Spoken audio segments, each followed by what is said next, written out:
Here are 3 of my favorite tools for storytelling. First, vulnerability.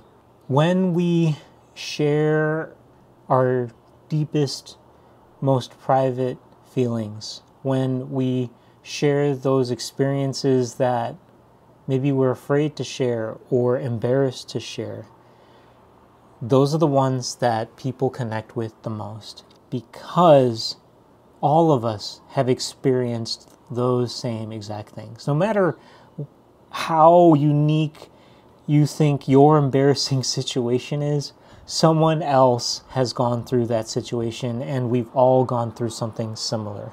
Everyone's afraid to share those secrets, but when they do, they feel a sense of relief and they feel a sense of connection to you, because they learn and realize how much you are similar to them. The next tool I learned from a mentor, and she was the producer for all of Bette Midler's movies, and this is called the timed writing. Very similar to a Pomodoro, but focused on writing.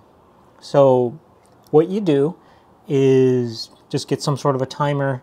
You can use your phone or like a timer on your laptop or wherever. I normally do 10 minutes, so you set the timer for 10 minutes. And then the rule is you keep writing throughout those 10 minutes. So if you can't think of anything, one of the things that you'll do is you'll literally write, oh, I can't think of anything right now.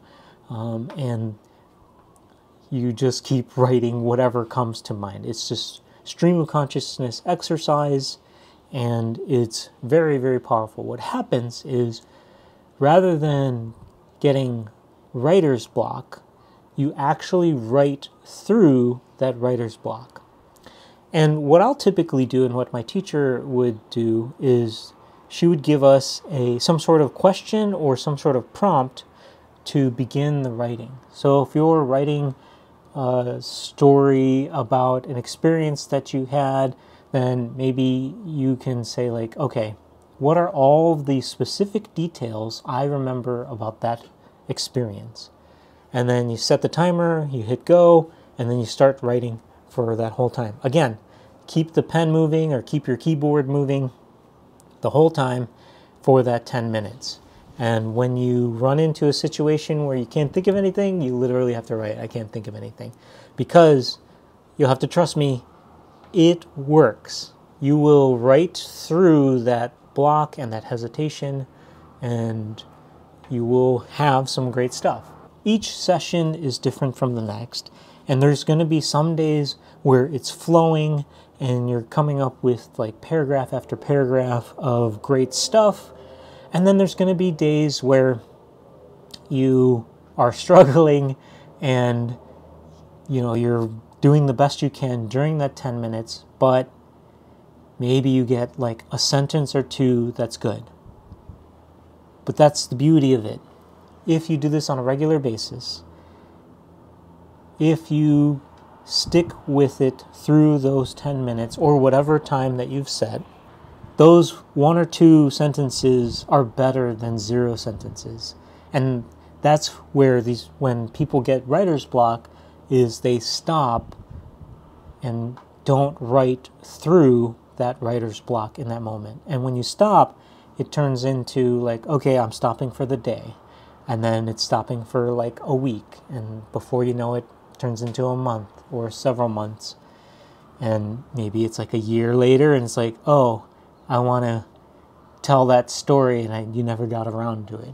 But if you just did like a little bit of a writing exercise or multiple timed writing exercises a day, you'll be amazed at how much you'll be able to write.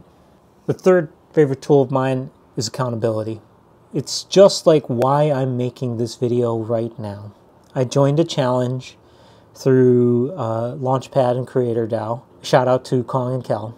Having some sort of accountability has been very powerful for me. And it can come in many forms. If you have that accountability with a friend and you guys are going to go to the library and study and write and tell stories and work on whatever you're trying to work on together, it helps because then you'll show up and you'll see that your friend or whoever else is working, and so you'll work.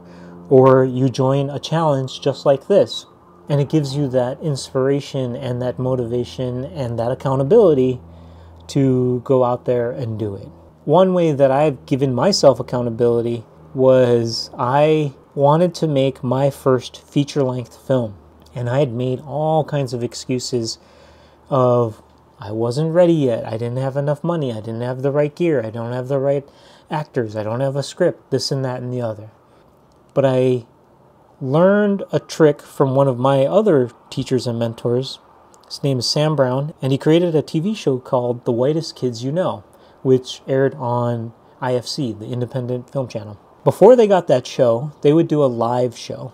And what they would do is they would rent the theater, put the deposit down, make a bunch of flyers, post them all around town, invite all their friends to the show. But they didn't have anything written for the show. But because they already rented the theater, put the deposit down, told all their friends and put flyers out, they were forced to make a show. Otherwise, they would be selling tickets to nothing and have all these angry people at them. I did the same thing. For my movie that I've been procrastinating on, I booked a space. I put out all the notices and flyers and stuff on social media, invited my friends and family, and I didn't have the movie written at that time, and I didn't have any of the cast or anything. It forced me to put it all together. That first showing, I did show a movie. It was feature length, and I was working on it up until the minute we did the screening. And it was rough, but it was much better and it was done much sooner than had I not had this accountability. And I've continued to use that tool throughout my career, and I'm getting better and better and better at it. I'm not perfect, but this is a very, very powerful tool. Again, we need your voices. We need your stories. Hollywood is not going to tell our stories the right way. So go out there, share it.